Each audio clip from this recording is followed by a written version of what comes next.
The design of great experiences should be based on a set of key principles.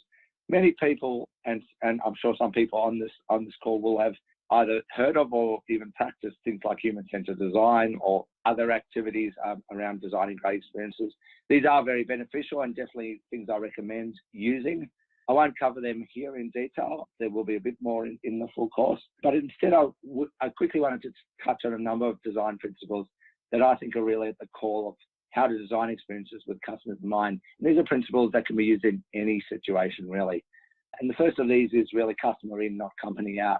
Too many situations that I've read about or seen directly where companies think they know best as to what the customers want, and they design based on what they think, not what the customer actually says or thinks or what the needs of the customer are.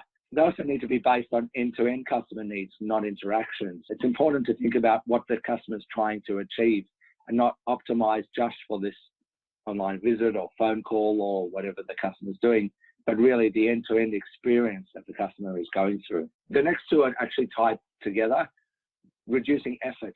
There's a lot of research to show that customers want low effort experiences in many situations. Not all situations, actually.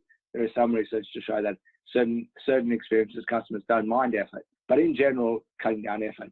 But overall, making it easy for both for customers and employees is really critical. I will talk further on more about employees and team members and why it's so important to think about them, make sure that the overall experience is easy for them as well as customers.